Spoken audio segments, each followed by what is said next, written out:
Hey everyone, welcome back to another video. So as you can see here, we are getting the BMW cleaned, and after we get finished up here at the car wash, I will be going up to Accelerated and making some more progress on the car. So I guess for the time being, let's do some B-roll footage on what it looks like to go through a car wash.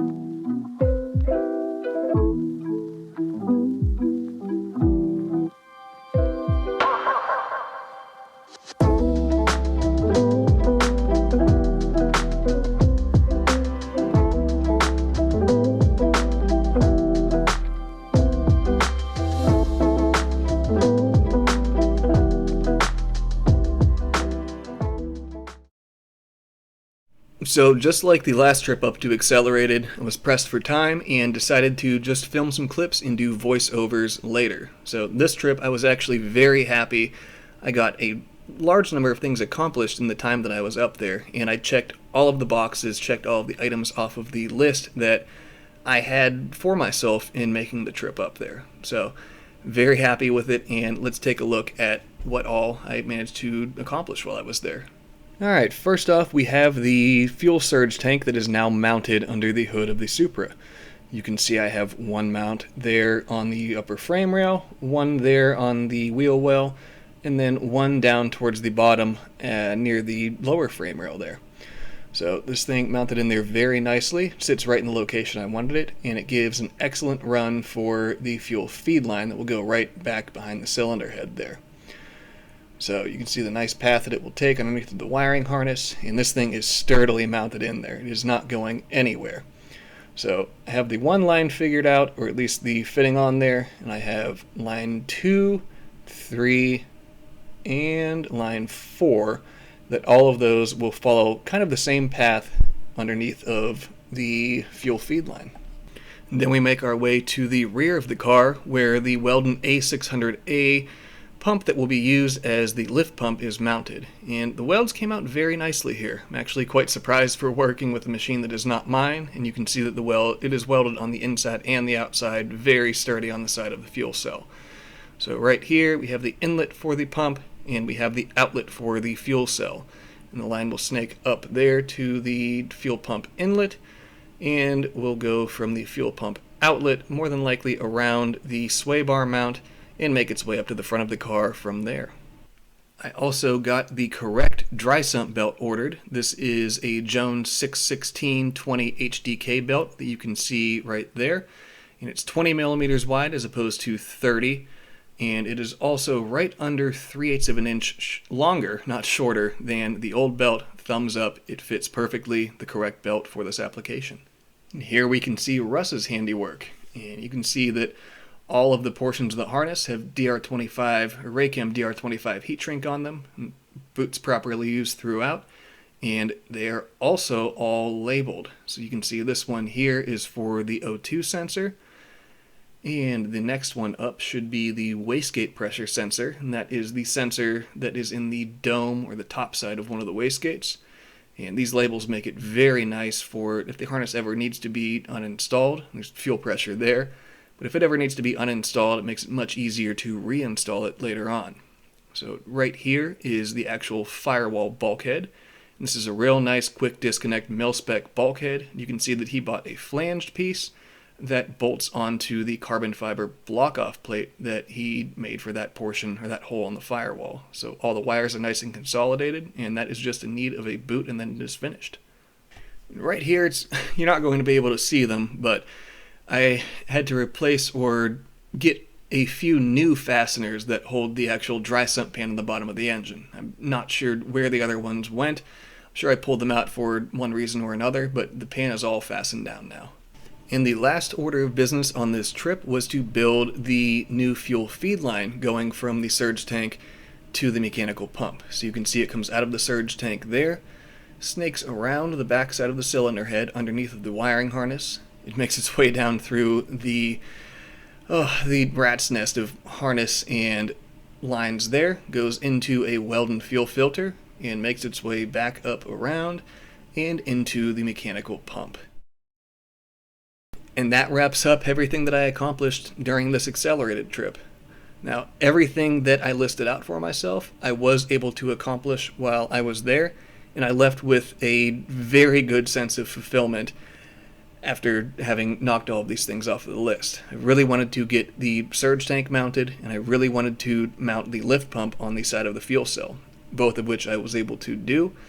And I was kind of dreading using a welder that was not mine, but the machine ran flawlessly, and I was able to lay down welds that I'm happy with, and I can't complain about that.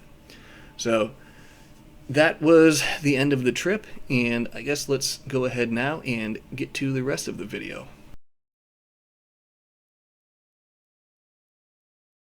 We are back in the shop after the expedition up to Accelerated.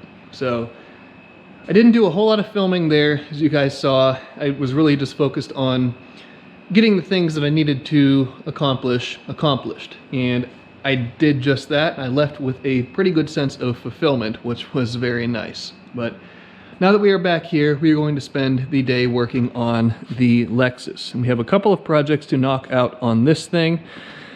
First, we are going to install the StopTech little soft brake line stubs that these go from, or they go to the calipers from the brake lines, which I need to see if I have the adapter fittings, as I did put soft lines from the master cylinder going out. So I need to check and make sure that I have those adapters. If not, that project will be kind of dead in the water. But you can see that those StopTech bits are sitting on this intercooler core, and this is an extra core that I've had sitting around for a little while, and I'm going to see if this will fit on the Lexus, as I'd like to build an intercooler for it. The one that is on there, it's an old Greddy of some sort that was on the Supra before that doesn't fit this car very well, and I'd rather build one that tailor fit to the Lexus rather than trying to adapt the Supras that really doesn't fit all that well. And the last order of business, I would like to finish the cooling system. So if I pop the hood here, I get my fingers in there, there we go.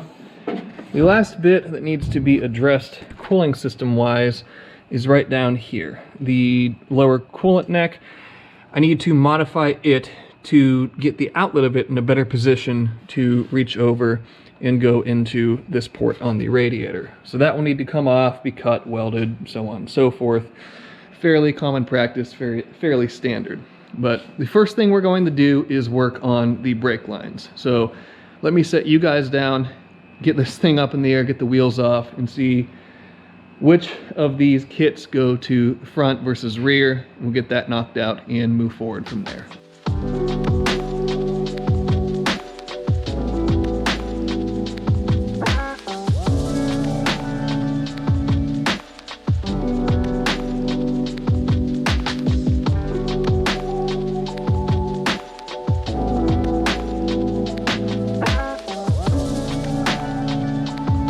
Wheels are now off, and you can see, well, maybe you can see all the grime on the ground. This thing unfortunately sat outside for quite a while, and it does show that shows that quite well. This thing is not in the best condition any longer. So you can see side of the coilover is all rusty right there.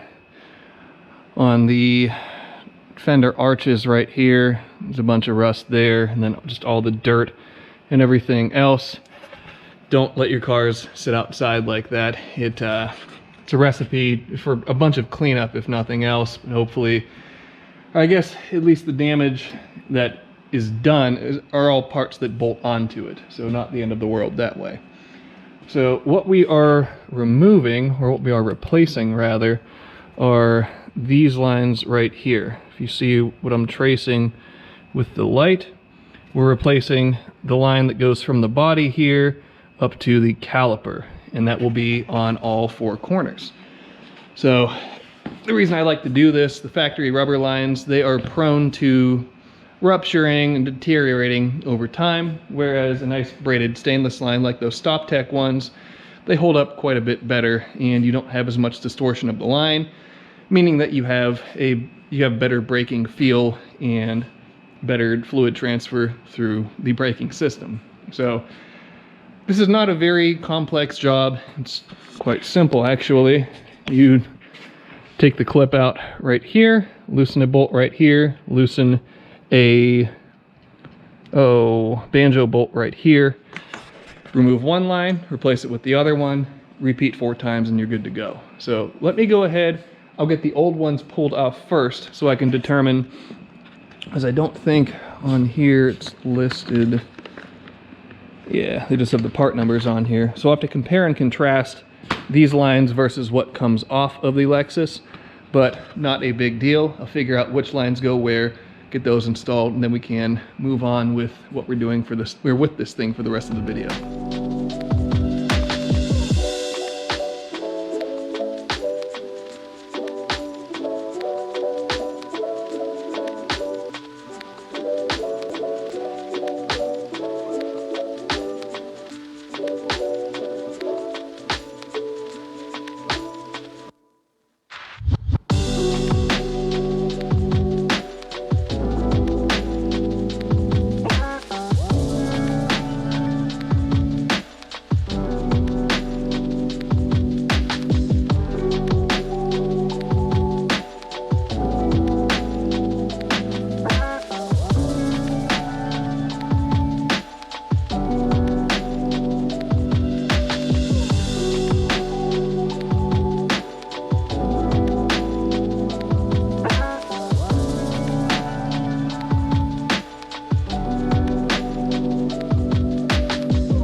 There we go.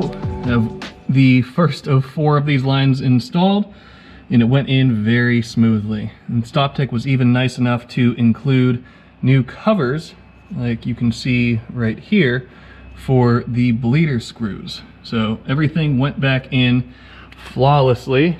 It's pretty much like an OE Plus type fit, and this line is much nicer and much better than the factory rubber line, which you can see over here. So it's definitely seen some stuff over the years, and it's a little bit floppy. The line, you can squeeze it by hand, so just not the best option. And the StopTech stuff has obviously the new crush washers, new banjo bolt. They include a new M8 by 1.25 bolt to go in this area right here, but I opted just to use the factory one, as no need to replace that bit of hardware, and then I can have a brand new bolt for my spare bolt spin. So old lines out and one new line in. So I'll go ahead and repeat the process for the other 3 corners of the car, and then we can take a look at the finished product, even though it really isn't that exciting. But another thing, that these StopTech lines have been sitting on the shelf for literally years at this point in time, and it's finally have a few minutes to kill, so go ahead and throw those on, and it'll be one less thing to worry about with this car. So let me go ahead and get these other ones knocked out, and then we can move on to other projects. All right, made our way to the back of the car now, and have a part that's a little bit crusty that we actually need to get tools on. So right here is where we are going to be loosening from the actual hard line to the soft line. And this looks like it could be a little bit crusty and cause some issues. So what I'm going to do is to use my favorite penetrating oil, which is Freol. If you guys have not used it before, it is phenomenal. I'd highly recommend it. I've gotten factory exhaust manifold fasteners off of DSMs and Evos before with it. It works great as a drilling aid, provided it is not something that you need to weld to, as it is a true penetrating oil. And I have had extraordinarily good luck with dealing with stuck fasteners and things along those lines. So I'm going to apply a fair amount to these 2 line nuts here. and go ahead and I'll let those sit for a little while so the penetrating oil can actually soak into the metal. And at that point, we'll cross our fingers, get a line wrench on, or get a line wrench on that line nut, and hopefully we can get these loosened off without causing any issues. If issues are caused, then that takes what was supposed to be a quick, easy, fun little job and turns it into a nightmare. So let me go wash up. I'm going to go get lunch, let this soak in for a while. And when I get back from lunch, we'll throw the line wrench on there, see if we can get these loosened off, and see what happens for the rest of this video. Back from lunch now, and these have had plenty of time to soak. So I have my line wrench, and let's see if this is going to work. Fingers crossed. These just break free. And there we go. Free all does its magic yet again. So here's one. I guess let's go over and crack this side loose as well. Before I say all is well, before all is actually well, there we go. Both of them broke free without any issue, no drama. It's definitely a good thing. So now I can go ahead, get these lines loosened off.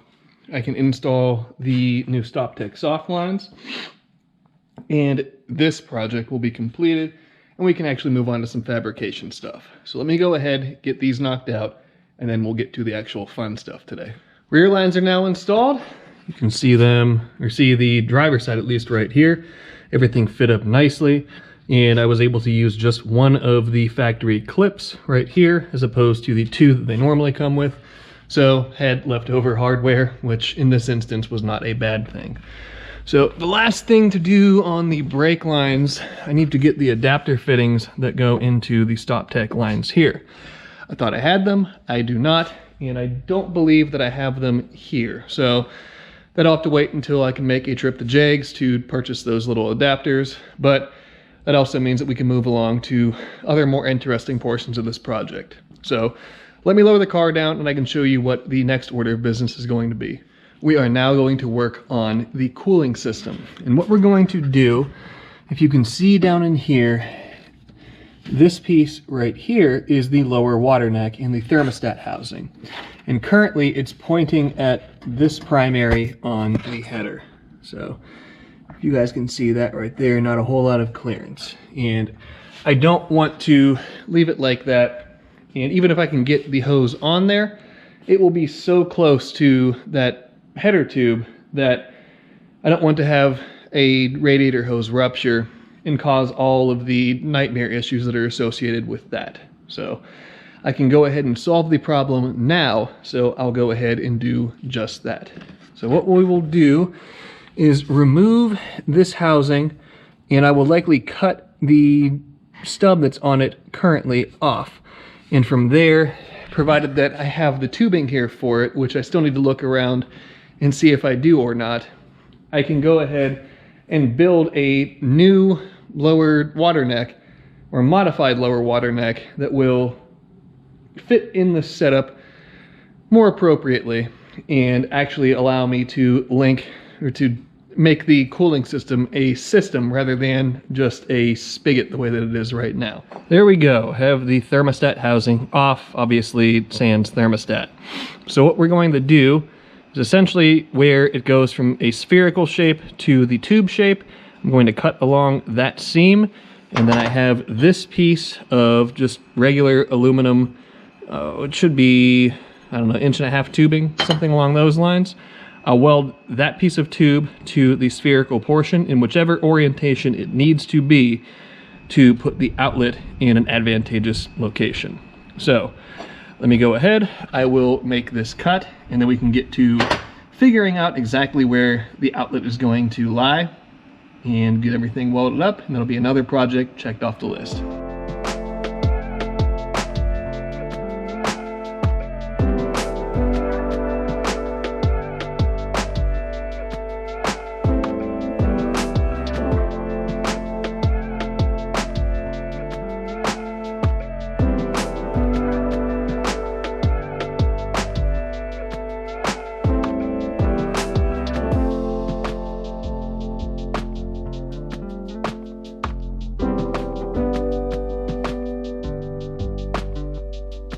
All right, after some jostling and jogging of materials around, we now have a water neck, which you can't really see a whole lot of it here, but you can see the additional clearance that we have to that prime area that was the point of contention earlier. So if I slide underneath of the car and grab a light, let me shove the light in the light pocket, we can see that here's what we ended up with.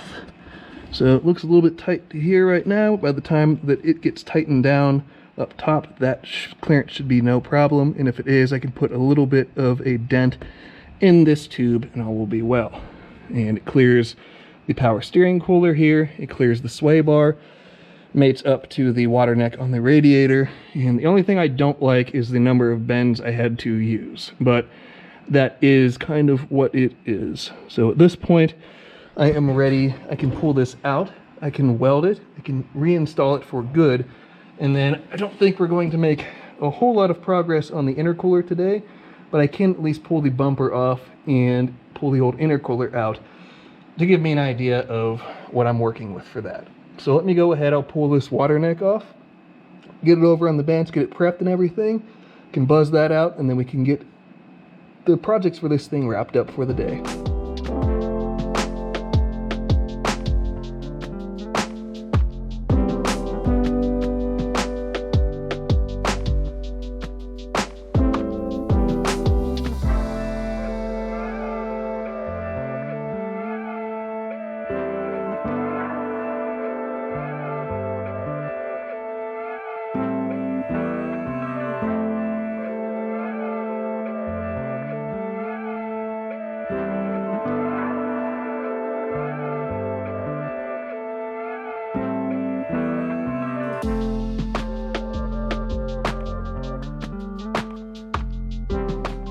All right, there's what we ended up with for our lower water neck. So I'm going to go ahead and install this back onto the Lexus, get the hose connected to it, and we'll see where we go from there. All right, we have the lower water neck and the hose on. So this is what we ended up with down here.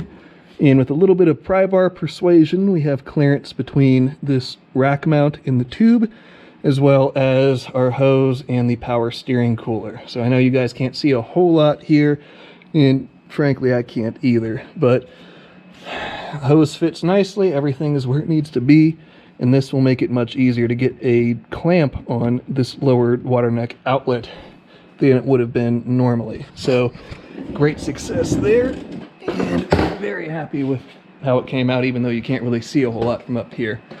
I can see that I left my light down there, so I have to grab that in a minute, but everything else fits nicely, plenty of clearance to that manifold runner, and all is well there. All right, we are getting later in the day now, and I think I am going to forego working on the intercooler today. I wish I would have had time to get to it today, but that'll be something we can do at a later date. So again, have nice core here, and it's a much better core than what that old Garrett intercooler used, or not old Garrett, but old Gretty intercooler rather. So get the bumper pulled off next time we're working on stuff here, and we'll get that project wrapped up. But with the completion of that lower water neck, I think that's going to be about the end of this video. So thank you guys as always for watching and sticking around and tuning in while I fiddle around with these different projects, and something like this where I should be working on it more than I do, but the time that I do get to work on it, it brings back many good memories, as this was the first 2JZ Turbo project that I ever undertook and ever worked on. But without rambling any farther, thank you guys for watching, and until next time, be sure to subscribe, leave a like, leave a comment, and I will see you guys then.